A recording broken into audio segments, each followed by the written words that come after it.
to another episode of Dose and a Half. Now you Cinco. sound worse. What? Now you sounded too loud. Okay, whatever. Sounds fine to me. You have an ear of a fucking tin can. I don't know if that's a thing. What? This is episode number 93, and this week we cover in our movie of the week this week, Malignant. Oh my gosh, you guys screwed me up. What were you gonna say there? Malignant. Burt Macklin. Malignant. As always, I am your host, David. I'm Stuart. And I'm Ben. God damn it, guys. All right. So outside of the movie of the week this week, Ben, did you guys see anything else? I watched a movie and I started a new TV show. The movie I watched was Venom, just because there's a possibility of watching Venom in the next coming weeks. Oh, yes, I need to watch that, I guess. Yeah. I don't know what else there is to say about the movie other than I wish I had those 2 hours back. It was a movie. Yeah, it was like watching Tom Hardy performing CPR on a corpse they found that's been dead for a few years. Like, it's a really good effort, Tom, but shit's dead. I also started binge watching a show called Kim's Convenience. Woo! Yeah, fine, David, fine. It's actually good. It's one of those. I think it's one of those shows that has like a good balance of humor, wholesomeness, and pure cringe. Mm-hmm. Not quite like the first season of The Office or Scott's Tots cringe, but I think it can get pretty up there at times. Did you say first season of Office Scott's Tots? Or Scott's Tots. What do you mean, like the one episode of Scott's? Yeah, I mean, that's like the pinnacle of cringe. That was pretty cringy. I don't know if that was pinnacle, but it was pretty cringy. Oh, okay. What is the I don't know. I wasn't. I didn't have anything prepared. Then why are you talking? Shut the fuck up. Shut the fuck up. You want me to get my tier list out? I'll get it. Where is it? Where the fuck is it? Scott Tots is. You just have a stack of papers on your desk for whenever you need to do that little bit. He just shuffles them around. No, I'm at a foliage stage. Where the fuck are you guys? You guys never come prepared. This is why I always rent out the foliage stage. Well, maybe because you always rent it out, I can't rent it out. Well, it's because I was prepared and I did it a week before you, so you couldn't get it. All right. So here I am at the foliage stage, and all right. See, hear this? See, they had that ready to go because Scott over here was really nice, and he actually prepared it for me when I asked him very nicely before this started. All right. So can you like walk down the stairs and go out of a creaking door? Oh, okay. That's the worst Foley I ever heard. I think he left. Now do a car starting up and skid people out. Yeah, I'll be right back.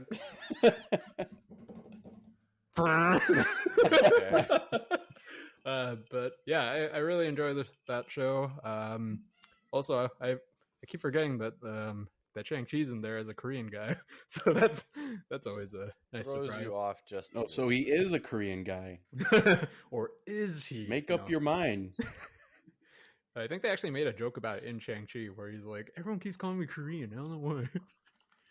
But and I guess they made another joke about Kim's Convenience in Shang-Chi, which was kind of funny now watching it. But yeah, I totally recommend it for now. I mean, I'm only in season 2, but it's pretty good so far. Yep. What about you, Stu? Well, I'm just chugging my way still through Sopranos. Nice. I Nice. think I'm getting close to the end. I'm in season 5. Couple episodes into season 5, so we'll see. How many episodes are you knocking out every day? I don't know, maybe 2 to 3. Are you going to be finishing all caught up in time for the movie? I hope so. Probably, because when does that come out? October 1st. Oh yeah, I'll be done by then. Damn. Are you going to play the Sopranos video game? No. There's only What like about 12 to 13 episodes a season. What about the Mafia 2 mod for Sopranos? What? Do you mean the Sopranos mod for Mafia 2? Yeah. Oh, I did recently play which Mafia was it?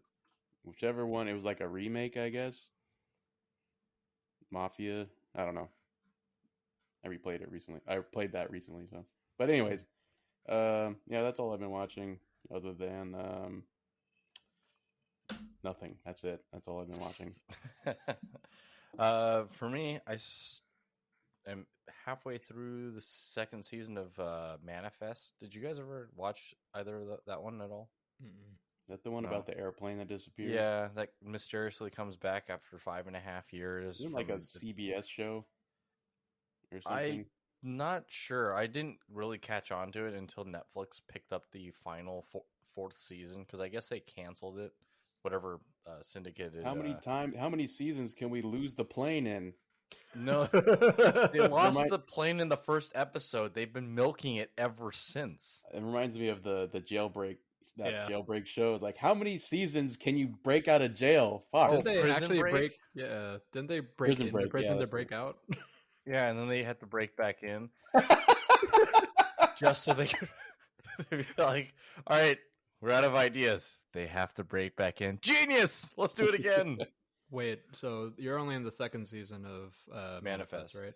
Correct. Can we put some bets on this? Can we have a bet where I'm going to say they have to re-lose the plane? They find it and have to lose it again? Yeah.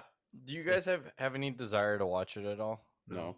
So one of the twists is that right now they're discovering. I'm halfway through season 2. Let me guess. They're dead. Everyone's dead.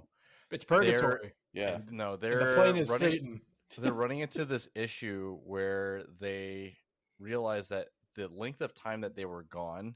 Ooh, I got it. The real plane was the ones we made along the way. No.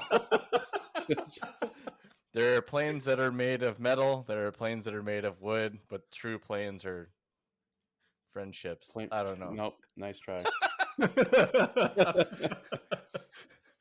Yeah, but the twist that they're running into, or the problem that they have to solve right now, is that they've been gone for 5.5 years. The plane returned, and apparently that is the lease that they have left on life, is that they're going to die after 5.5 years of coming back or something like that, and they're trying to circumvent that. But that's where I'm at. And if they lose the plane, I will let you know. Wait, so did someone who just came out from like a binge session of like Final Destination and binging all of Lost was like, yes, that is exactly very much what getting I think Lost happened. vibes from David's description. Yeah. You are 100% correct. That is what is happening. Okay, guys, anything else before we go ahead and move over to our box office rundown for this week? Not quite. I mean, not really. I don't know if you were going to talk about this in the box office segment, but I don't know if I'm sure you guys might have heard that we have lost a comedic legend today. What?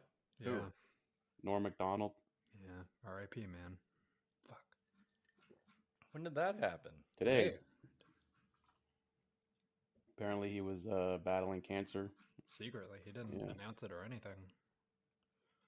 Man, like, I was reading the headline and I'm like, oh, comedian, actor, comedian, age 61 dies. And I'm like, oh, who could it be? And it says Norm Macdonald. I'm just like, wait, fucking Norm? Like, I don't know. I just didn't expect that. Holy crap. He always seemed just kind of like, I don't know, I guess that's why he was probably kept a secret. But R.I.P. Norm. Yeah. Yep. I'm gonna go watch some SNL Jeopardy with Turd Ferguson, Burt Reynolds. Oh man, he's up there with God now, just annoying the shit out of him with his giant hats. Just making smart ass comments. Oh man. Well, I guess we're gonna have to end the show today on that sad note. No, Norm wouldn't want that. Nope. He's not here to tell us what he wants. I'm glad that, he still stuck it through. At least he was able to live to see another 9/11 before he passed away. God.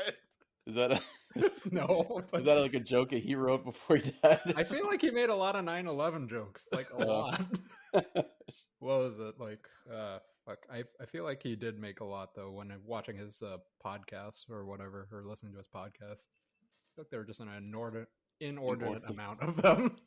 Can I just say that I think it's extremely random that is. Oh no, did he do a lot of Bob Dole impressions?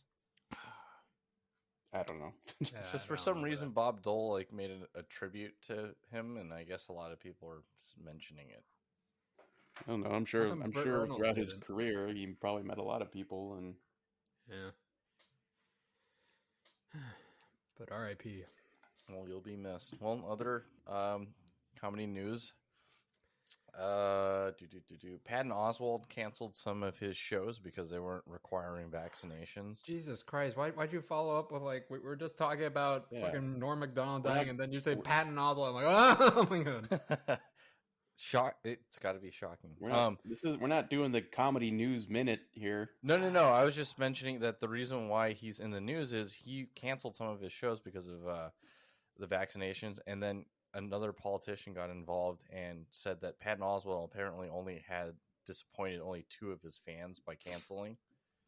Ted Cruz, if you guys are familiar at all.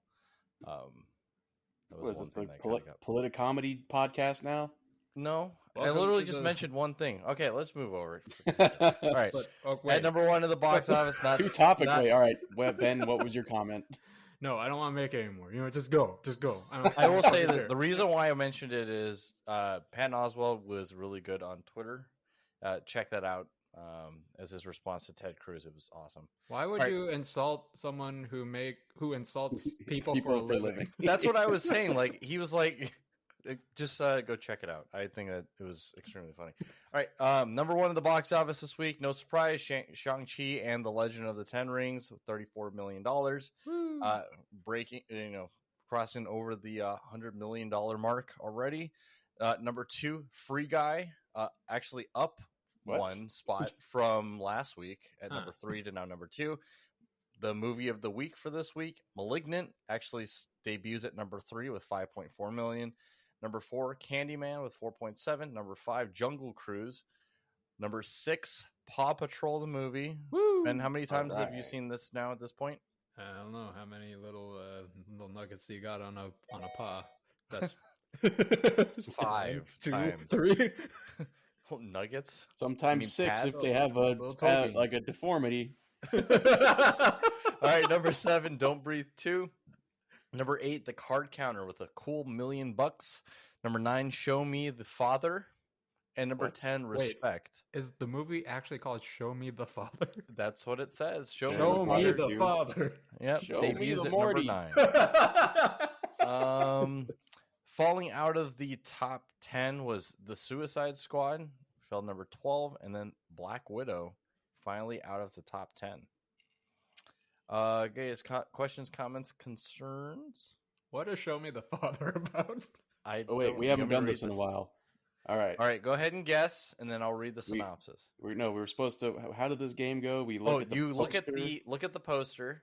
Okay, and then you guess, and we try to guess what it's about. Correct.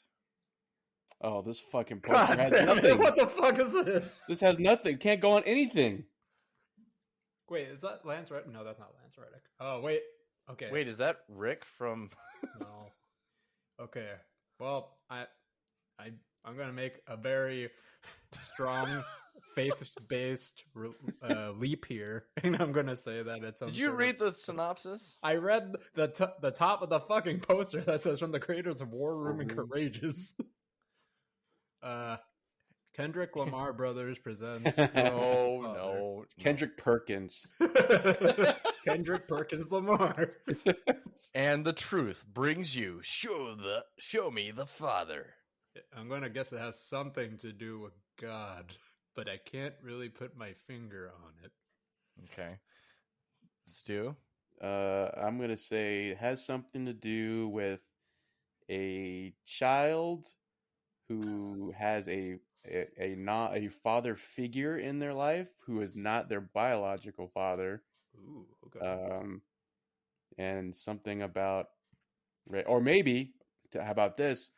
You see those 4 guys' faces in each line of the poster? Show me the father. each one of them are vying to be this kid's father. Oh, and it's like a Mamma Mia. It's like a competition. It's a Mamma Mia. It is. It's a Mamma Mia. Oh my god. it's a Papa Mia. The plot is the film covers the fatherhood stories of good fathers, absent fathers, and abusive fathers. It also details the adoption of Stephen Kendrick's daughter from China and the blessings that the Kendrick brothers' father, Larry, pronounced for them at each of their respective weddings. Wait, so it's like a... Brought to you by the people who brought you Wish Horse. The fuck is Wish Horse? You mean War Horse? Nope. The fuck is Wish Horse? Wish Horse, the movie. Are you saying Wish Horse or Witch Horse? A horse called Wish. Wait, wasn't? Oh, Gift Horse. Sorry. Well, it doesn't help. Okay, are you dyslexic or are you illiterate? It's one of the two. It's both. That's an idiom, David. That's an idiom. Don't look a gift horse in the mouth. No, it's an idiot, not an idiom. Well, yeah, David's an idiot. I know that. Well, yes, I run a podcast with you guys. What else is there? Yeah, who's the real idiot? That's why I keep a mirror on my desk. Hey, you idiot! Yes. I forgot what was the name of the that one movie we were laughing about a couple months ago that was in the top 10 because we couldn't figure out what it was. Something about come play? No, come play. No, that was Britta from Community. Oh, it was. That's right. In her first porno. Are you sure? What? I don't know. All right. Anything? I don't know. We laugh at a lot of stuff. So yeah. Anything about the box office rundown? No. I think we covered it just now. Yeah. Okay. So you have some things for you guys. Do you agree with this top 5 that was listed by Screen Rant for the top 5 Marvel origin movies? Number 1, Iron Man. Number 2, Guardians of the Galaxy. Number 3, Shang-Chi. Number 4, Captain America. And then number 5, Black Panther. Do you agree with that top 5? Can they really be origin stories if it's the first movie? Yeah. I mean, that's got to be what it is, right? I guess. But origin stories, yeah, I guess. As in, like, the introduction of this particular Marvel character. Do you agree in that order? My mind thought origin story meant, like, it was, like, I don't know, like a prequel. Kind of like what happened with Black Widow. Okay. But would you have placed any of the other origin movies in the top 5 instead of those 5 that they were mentioned? What was the second one? Guardians of the Galaxy. So that would be Star-Lord. I don't know. I feel like it's hard to say for me because I feel like at some point it blends too much closely to just like what are your favorite Marvel movies? Because a lot of them are kind of there's a significant subset of them that are just the origin story. Mm-hmm. If you don't count the sequels, so I don't know. That's tough. What about you, Ben? Yeah, I'm having trouble coming up with like other origin stories I really liked, but I don't know if I put Captain America up there. Like, in the top 5? Yeah, because I thought it was okay, but it's definitely not one of those Marvel movies I'm like, yeah, I really liked the first Captain America. I mean, Iron Man at number 1 is kind of hard not to put as the first, best of the origins, right? Because it launched all of Marvel, kind of, right? Yeah, I mean, like, I'm not disputing any of those, but Captain America up there is just like... I'd probably swap Captain America out with, like, Doctor Strange, maybe. Ooh, that's a good choice. Yeah, I mean, at least Doctor Strange... I really Strange... liked Ant-Man. I don't know about you guys. I was okay with it. I mean, Ant-Man was kind of like I'm just like, oh, okay. Side trope. I like Paul Rudd, so I'll watch this. I have a love-hate relationship with that movie, so...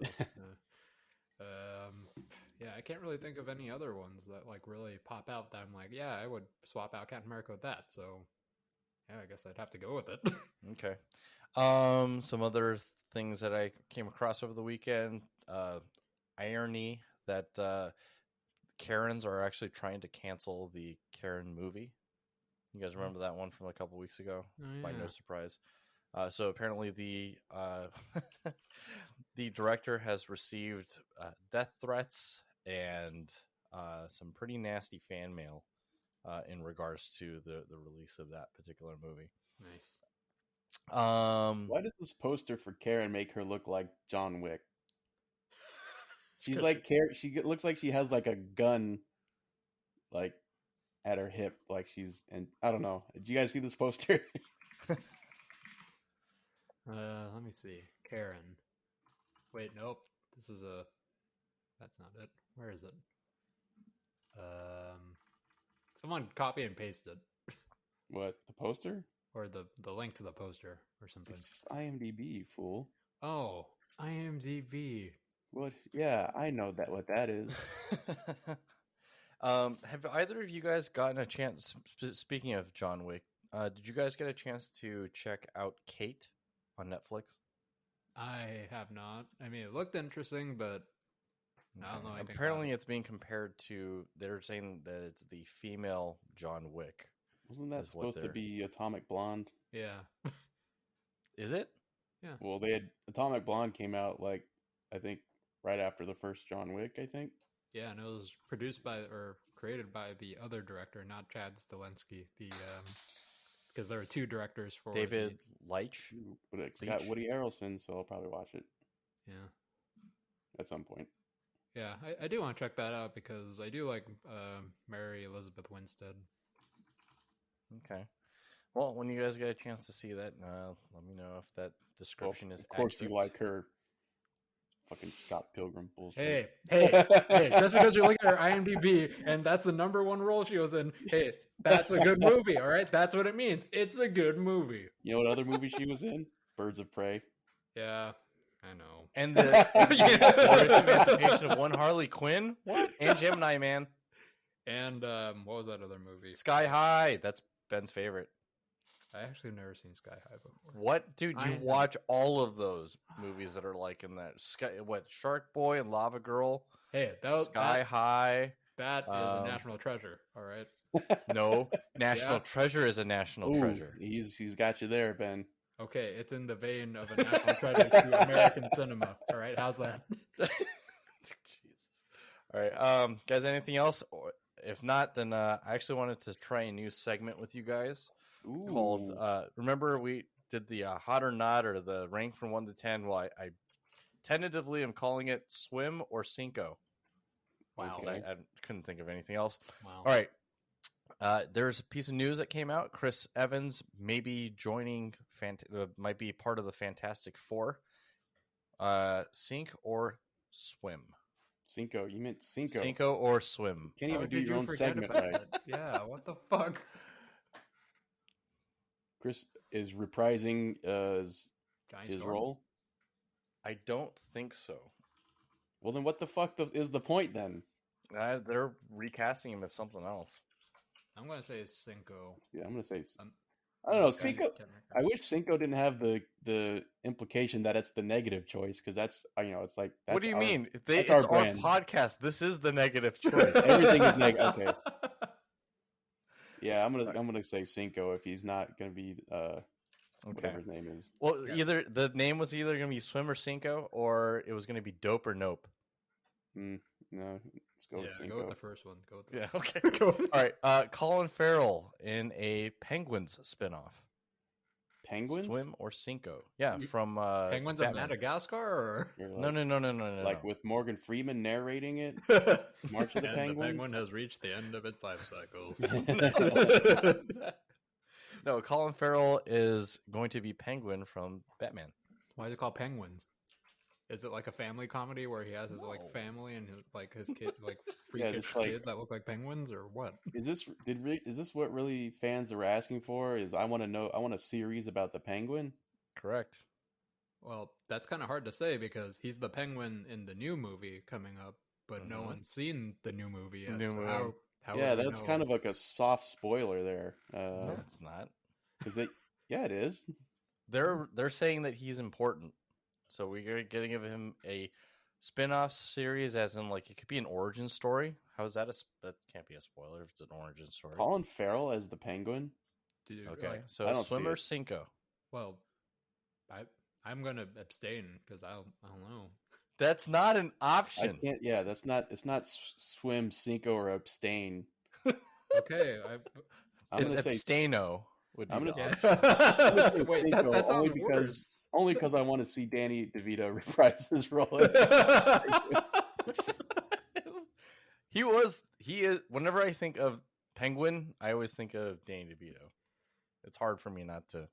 I wonder if when they were doing Always Sunny for the second season, they were watching Batman, whichever one that was, and was like, man, Danny DeVito looks really he's doing some really gross things in this movie. Yeah, let's just have him do that 24/7. Yeah. He's got the chops. Actually, I'll say swim. Oh, is that it? Swimo? No, it's just swim. Oh, well, that's boring. Okay, fine, swim. It should be Cinco or swim because that's how the phrase goes. Yeah. Fine, Cinco or swim. Cinco or swimo. Okay. Yeah, because I think if we're gonna do it that order, it's got to be swimo. Yes. All right, swimo. Okay, fine. Yeah. Just because when I did see what Colin Farrell looked like and the way he was acting, I was like, "That's fucking Colin Farrell." Like I literally could not tell. I knew Colin Farrell. It doesn't look like him in the screen grabs. I'll tell you that. Like he was in the trailer, and I did not realize that was him or that was supposed to be a Penguin. So I'm interested to see what happens. I'll see. Is this the Robert Pattinson Batman? Yeah. Okay. I hope the production on that hasn't suffered from him being a goober. There are a lot of rumors circulating around that, so we'll see.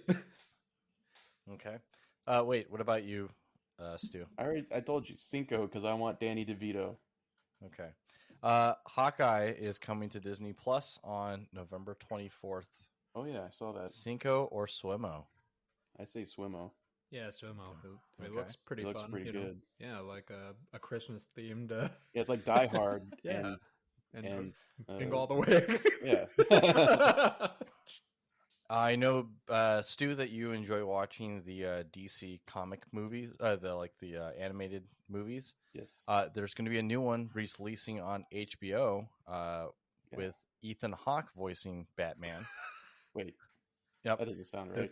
This HBO Batman series voiced by Ethan Hawke as Batman. It's not Injustice. It's not Injustice? No.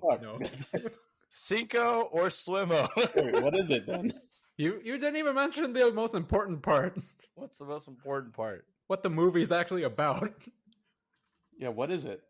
Because I thought you were talking about Injustice. No. Okay, can you elaborate? I'll let you guys figure that out. I don't think I will. Bat Wheels. Is that really what it's called? It's no. Ethan Hawke to voice Batman in HBO Max's Bat Wheels series. Oh my fucking god! I'm gonna say Cinco. I'm gonna say Swimo because I know what it's about, and it sounds really fucking stupid, and I want to see it. Okay, I guess I'm the only one who doesn't know what it's about. What about China restricting gaming?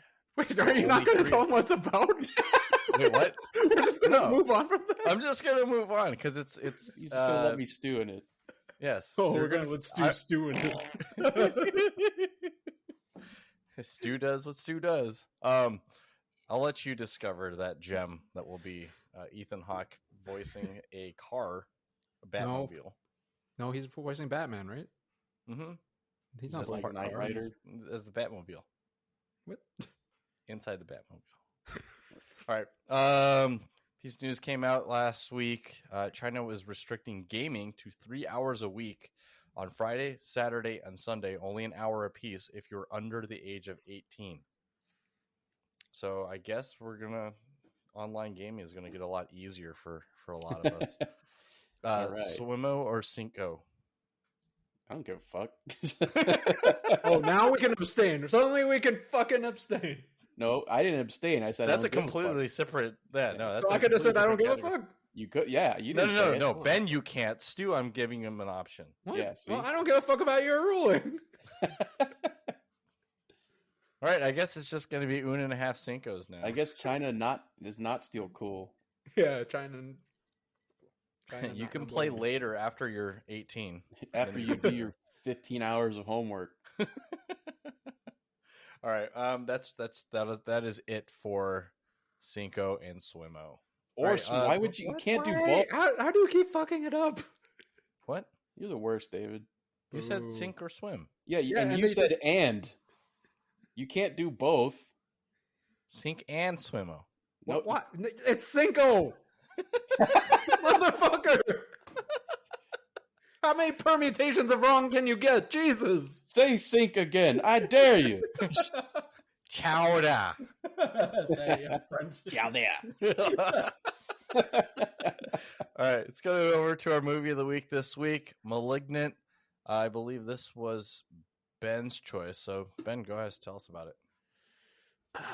Was it Ben's choice? Well, I mean, it was suggested by me, but sure, I'll take it. Why not? Okay. Dude, we got the results back.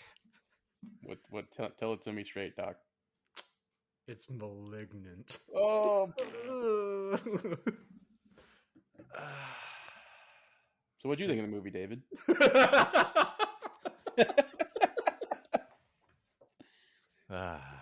I thought it was okay.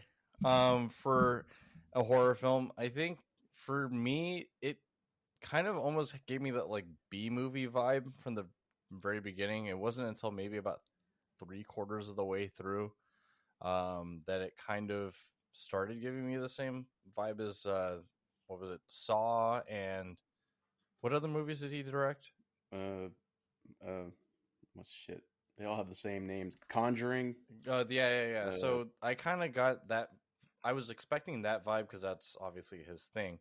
And about halfway through the movie, 3/4 of the way, that's when I started kind of getting those vibes because I was still trying to figure out what the hell was going on. But I will say this, that when it comes to these types of movies, whenever they show you what the thing is that is so scary, it becomes less scary. I don't know why, but I felt way more uneasy like for the first, I want to say 90 minutes of this and then by the end of it I was like, oh, that's what this is. Meh. So for me, probably about a 6. What about you, Stu? Yeah, I mean, it was like an okay, not his best work, I don't think. Like you mentioned, I felt like it was very kind of slow to get to the any part that would be kind of considered scary. Like I think it started off, I think, on a high note to me, and then took a really long time to get back to it. So I give it like a 5. Okay, what about you, Ben? Well, I didn't know too much about the film other than the director and the summary from the trailers. I actually remember getting out of the theater with Letty, turning to her and asking, "What the fuck was that?" Like that last act was such like a roller coaster, you know. It's like a complete 180. I was like, "What the fuck just happened?" You know. I don't know like how to make heads or tails out of anything, and I landed on the that shit sucks camp. Now the movie had some great shots, amazing camera work, like really cool camera work. I really liked how actually. Mm-hmm. I was going to ask you, did you get a motion sick at any point? You know, I was starting to, but I don't know. It was like, it wasn't shaky or anything. It was really controlled. It was kind of cool. Like the overhead, the switching perspectives. Yeah, like the front on, and then it went to the left, and then top view. I liked that. That was awesome. Yeah, I mean, it all just seemed so very controlled, and you know, he definitely knew what he was doing, which is really cool. It happened throughout the movie. It was like small little things, like him going down the hallway, then like the camera slowly panning over the couch in one fluid shot. It was like really cool things like that, and it just happened over and over again. It was so much that I couldn't really keep track of all the ones that happened because I was just too busy enjoying that part. The camera was like rarely stationary, and it zoomed in around a lot, and it had these really neat ways of conveying anxiety, dread, suspense just in its movements. On top of that, I really dug that dangerous synth wave that was driving the music was good. Yeah, I remember listening to it, and Letty turned to me and she actually whispered to me, "It's like, I really like the music, but I don't know if it's working right now in this scene," you know? But at the same time, the dialogue was just so fucking cheesy at points. Like I just couldn't. But and then the third act just transformed the film into something completely different, almost like you guys ever see Jeepers Creepers? Yeah, like I kind of had that same similar feeling. How the first part of the movie was definitely a lot of dread and a lot of like this eerie, disgusting feeling. And then when they finally reveal the dude, right, or the Jeepers Creepers thing, right, and started doing backflips over the car. I'm just like, all right, I'm done with this. But then when I was making the notes or going through the notes for this movie and trying to think of like what to say about it, I fucking flipped again. And I think that the ending and the reveal was so fucking bonkers that it just like went, full circle, and it just turned into something so amazing. And I loved it. Yeah. That was actually one of like the few things I liked about the movie, was how the reveal was. Yeah. I thought it was an interesting, because what I was expecting, and I know we'll get more into spoilers, I was expecting more of a kind of like your boilerplate like horror movie where it's the real killer's the one inside of us, kind of thing. Yeah. But, I thought it was very I wasn't expecting that, so I was pleasantly surprised. Yeah, I actually thought it was more creative. I thought it was going to be more like James Wan's other horror films, like Insidious or like The Conjuring, where it's like something's, like spiritual or like she's haunted or something, And the trailers definitely made it seem that way, without knowing. And the posters too. Yeah, the posters too. I mean, like just the synopsis of it is like, okay, what's going on, And then the reveal happens, and you're just like, oh fuck, And I remember thinking like, oh, that's pretty fucking stupid. And then going back on the notes, I'm just like, wait, no, that wasn't stupid. That was amazing. You're stupid, Ben. Yeah, I know. Holy shit. I was going to say something, but I was going to spoil it. But I'll tell you exactly what's happening. Yeah, but I took a lot of notes on this movie, and a lot of the notes I took were actually pretty negative. This is great again. Really, really great. No, like all the notes I took were like, this is fucking stupid. This part is stupid. Like this specific part is really stupid. But then when I'm like, trying to compile everything and trying to figure out what I'm going to say, I'm reading over it. I'm like, what the fuck was I thinking? No, that was amazing. That part was great, And I do want to mention one particular part later on in the spoiler zone, but yeah, I could see where some people would say this movie sucks. I could also see where those people are fucking dumb, stupid vegetables that should be in the coma. I'll give it a 7. I'll give it a 7. Okay. So we had a little bit of across the gamut, right? Stu with 5, I'm the 6, and then Ben's 7. But I think, just that there was definitely a lot of creativity in this. The concept's really great, but I think just at the very end, just having the same exact actress as in The Conjuring, it probably like throws things off. Annabelle, I can't say her last name. Wallace. I think kind of like it made me have to do a double take sometimes. I'm like, wait, what movie am I watching again?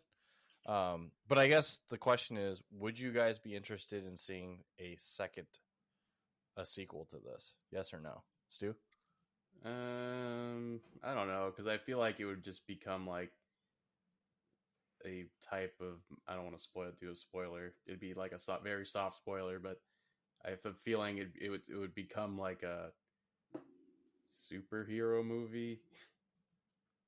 Yeah, I could see that. Which I would not be interested in. And I think part of the charm, or part of the thing that I like about this movie, was like the subverted expectation of what it is and what you go into with it. So I think that would definitely be gone by the second movie. Because you already kind of know what you're walking into. Yeah, I mean, like that was the whole thing. A lot of people have asked if he was planning on just if James Wan was going to do a second one. And he goes, no, if I did, that'd be great, but I built this film just to be on its own. I appreciate that. Conjurings. I feel like those have been drawn out for so long. Yeah. What are we on? Conjuring the 8th time? 9th time? Oh yeah, and there's also another Insidious. Yeah. Actually, the first Insidious was good. Pretty good. That's the one with Ethan Hawke, right? Was it? No, I'm thinking of something else. That was what okay, Patrick was on, maybe we should go over to the spoiler zone. Yeah. All right. Okay. Just peel the back of your head back, and let's go into the spoiler zone. We're not in the spoiler zone, but I guess that counts. There's a it's the reveal that we never saw coming. The spoiler zone.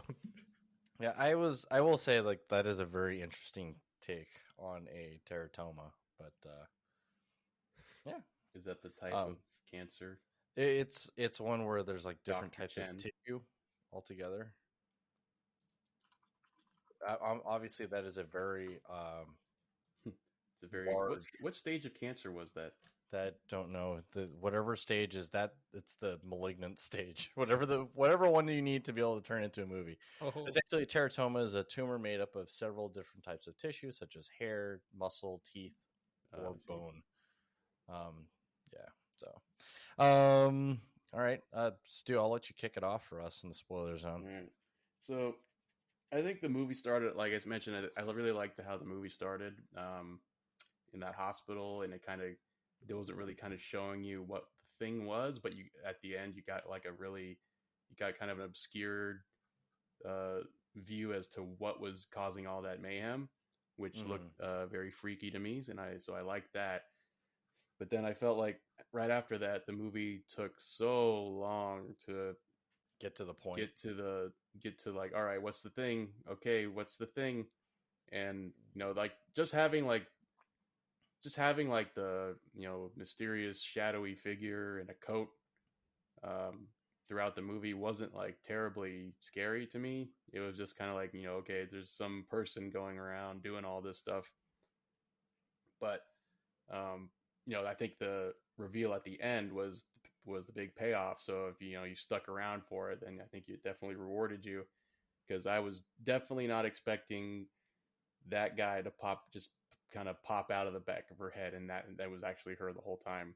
Because what I was expecting, this is what I was mentioning, like the boilerplate, like whatever, like who cares reveal would have been like, oh, it was just like her the whole. I mean, it was her, but you know what I mean, like. But it was her backwards. Well, yeah, but it was actually the other thing, Gabriel or whatever. I was expecting it just to be like, oh, she was gonna in the prison when she's in jail. I thought she was just gonna like, her eyes kind of like glaze over or something.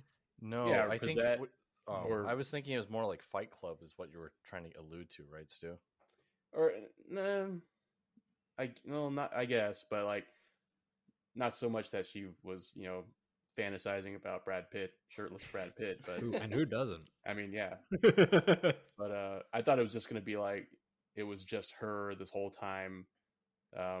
It's hard to explain because obviously there's her, and then there's the Gabriel guy thing that was growing, that was her twin that was attached to her. But I was expecting it to just literally be her, and she was just killing everyone, which would have been very kind of Mickey Mouse or Milk Toast, typical horror movie. But to have hit that thing like actually emerge out of her and like actually be the cause of everything, that was the part that did it for me. I really liked that part.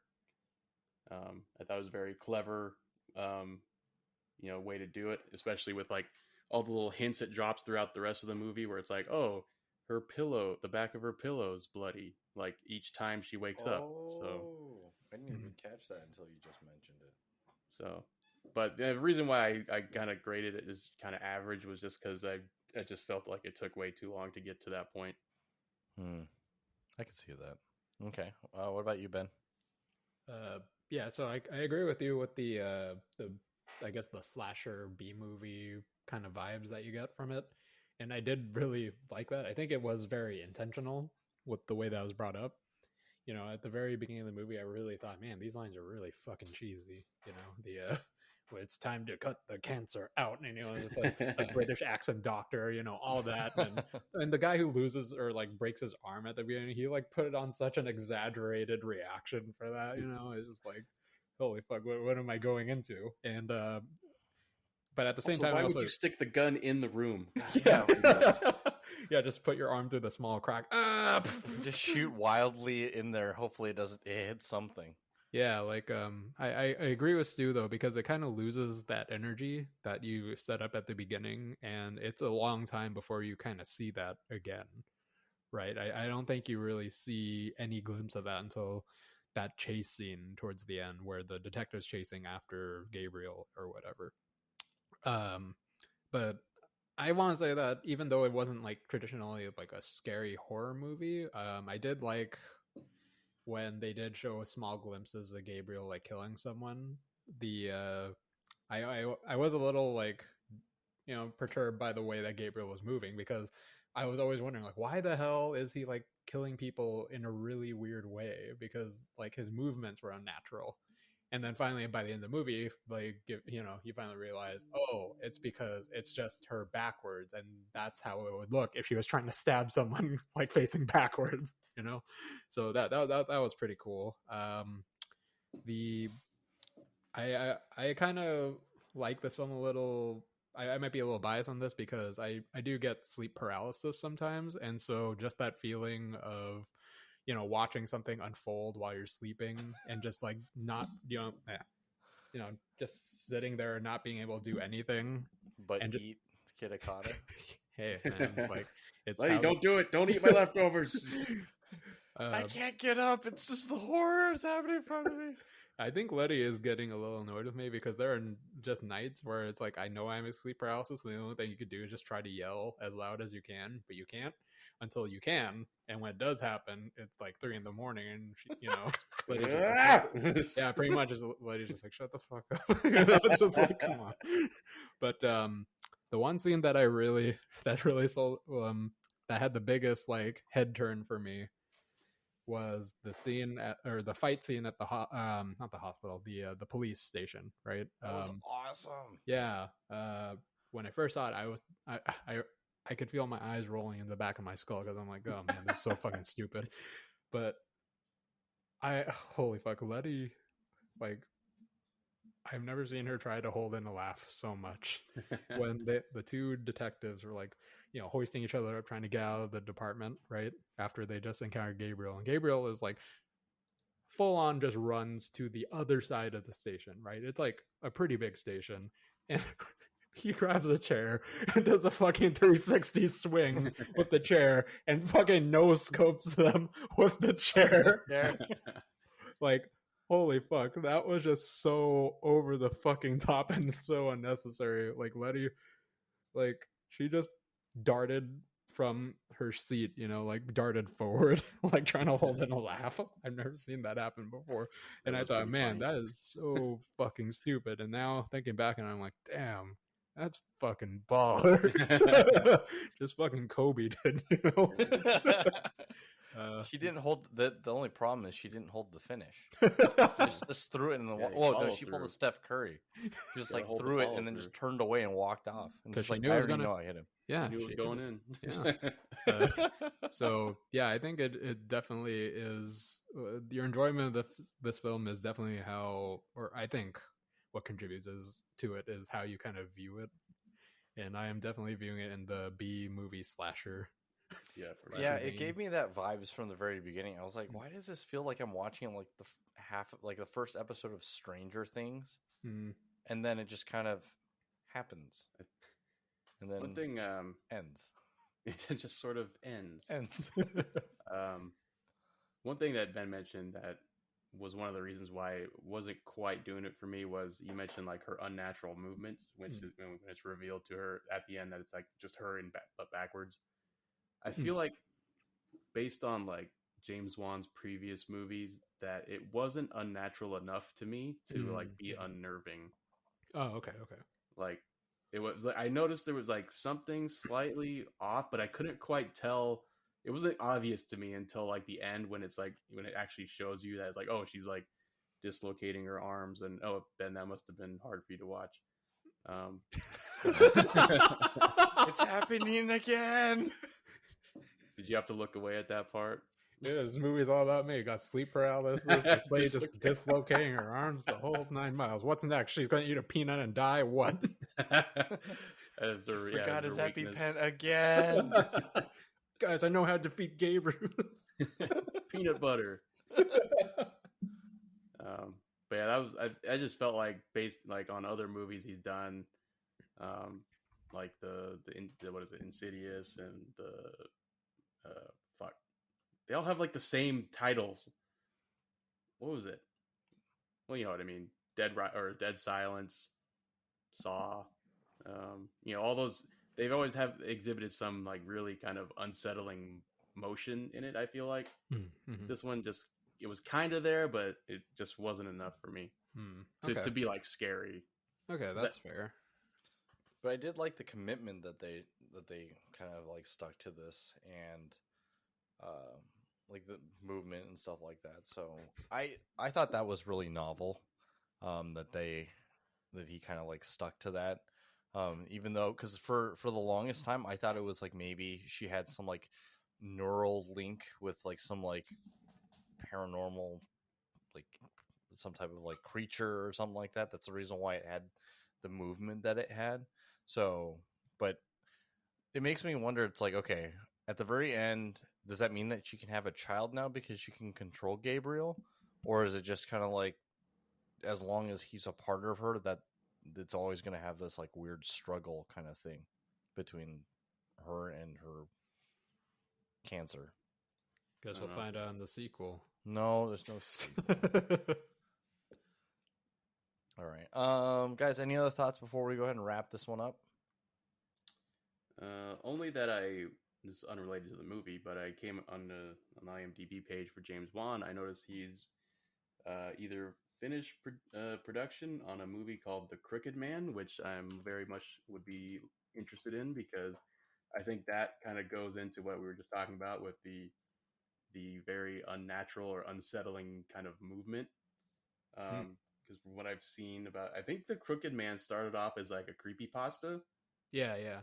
And it's turned into like all kinds of, fan-made movies or short films and all this stuff. So I'm very interested to see what he does with that.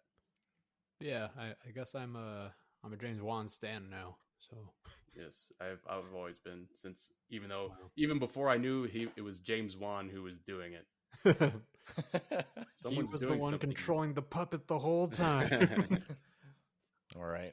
So I guess we'll go ahead and wrap this one up.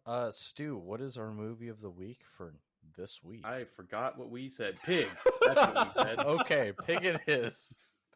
Wait, we could just say whatever we want. Yeah, I guess. Last Action National Hero. Treasure. All right, National Treasure is the movie of the week. Damn. So what was it? Pig? Yes. Pig. Okay, Pig. So, guys, check us out next week as we review Pig as our movie of the week. For next week. Also, catch us wherever you're getting your podcasts. We're available on SoundCloud, Spotify, YouTube, Google, and Apple Podcasts. And also check us out on Twitch at twitch.tv/Dos1/2 As always, I am your host, David. I am Stuart. And I am Ben. Don't forget to tip your Reiki master. Stay safe out there. Wow. And we will see you guys on the next one. Bye. Bye.